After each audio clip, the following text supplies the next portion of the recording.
উত্তরের জেলা কুড়িগ্রামের ফুলবাড়ী উপজেলার নাওডাঙ্গা ইউনিয়নের চরগড় মণ্ডলে গত কয়েকদিন থেকে যে অতি ভারী বৃষ্টি এবং উজানের ঢলে এই ধল্লার পানি কিন্তু বেড়েছে এবং সেই সাথে ফুলবাড়ীতে ধল্লা বারোমাসি সহ বিভিন্ন নদ নদীর পানি বৃদ্ধি পেয়েছে। বৃদ্ধি পাওয়ার ফলে যে চর অঞ্চলের যে নিম্ন অঞ্চলগুলো আছে সেগুলো কিন্তু প্লাবিত হয়েছে।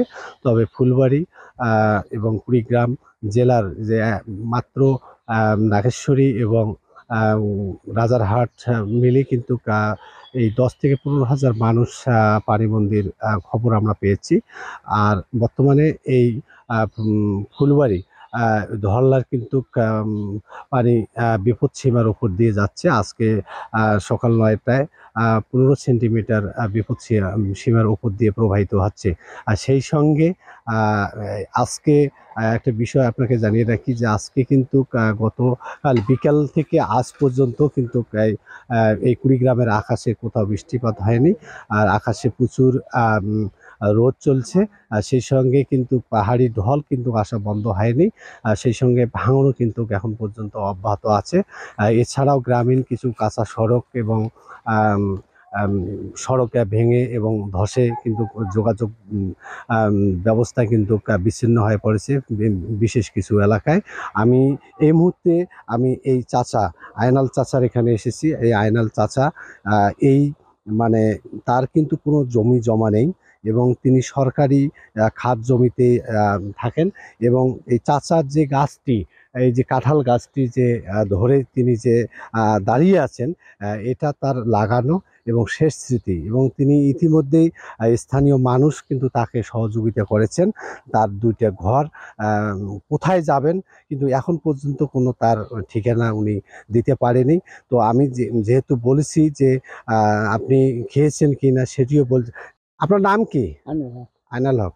এই আজকে যে আপনার আপনি খাত জমিতে আছেন, এর আগে কি আপনার নিজস্ব কোনো জমি ছিল না? এটাই ছিল। আপনার কয় ছেলে মেয়ে? এই ছেলেরা কি আপনার দেখাশোনা করে না? এখন আপনার সংসারে কে কে আছে? ধরেন আমরা দুজন মানুষ আছে। কিভাবে সংসার চলে যদি একটু বলেন? আপনার কর্মটা কি? বর্তমান কর্ম দেবে না।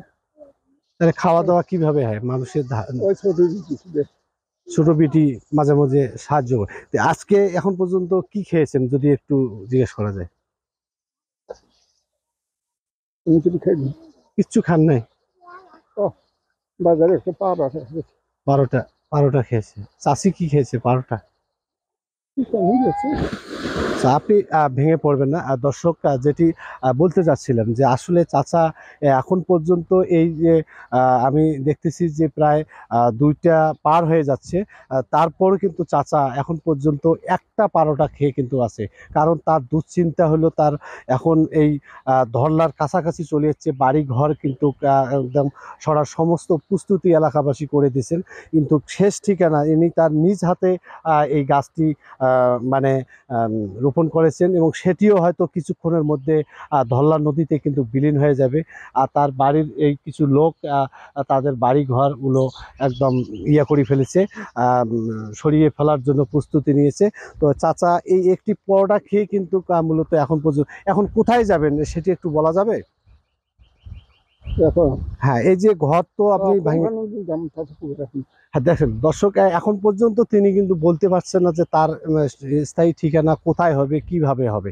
তো আমি এই ব্যাপারে এই ইউনিয়ন পরিষদের চেয়ারম্যান হাসেন আলীর সঙ্গে কথা বলেছি। তিনি এই আয়নাল চাচাকে মানে যথেষ্ট পরিমাণে সহায়তার আশ্বাস দিয়েছেন। সেই সাথে তিনি এই চর গোড়মরল যে 400-500 মিটার যে সড়ক একদম ধল্লা গর্ভে বিলীন হয়েছে সেটি তিনি ঊর্ধ্বতন কর্তৃপক্ষকে জানিয়েছেন এবং তিনি ইতিমধ্যেই 250 জিও ব্যাগ কিন্তু তিনি নিয়ে এসেছেন। হয়তো আজকালের মধ্যে তিনি কাজ ধরবেন বলে তেমনটি জানিয়েছেন। তো আমি পানি উন্নয়ন বোর্ডের কুড়িগ্রাম পানি উন্নয়ন বোর্ডের বিভাগীয় উপসহকারী প্রকৌশলী ইসমত তোয়ার সঙ্গে কথা বলেছি। তিনি আমাকে জানিয়েছেন যে আসলে এই চরগড় মণ্ডলের এই 2-4-500 জিও ব্যাগ দিয়ে কিন্তু ওইখানকার ভাঙন ঠেকানো সম্ভব না।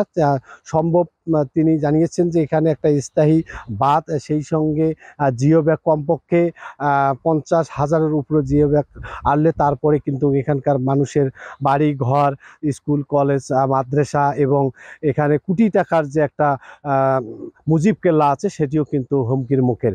এই ভাঙন ঠেকানো না গেলে কোটি টাকার মুজিব কেল্লা, মাদ্রাসা, বাজার সহ তারপরে 6 থেকে 7 শতাধিক পরিবার কিন্তু এই ভাঙন হুমকিতে আছেন বলে আমরা জানতে পেরেছি। তো এই ছিল কুড়িগ্রাম থেকে এই ধল্লা তীব্র ভাঙনের সর্বশেষ খবর।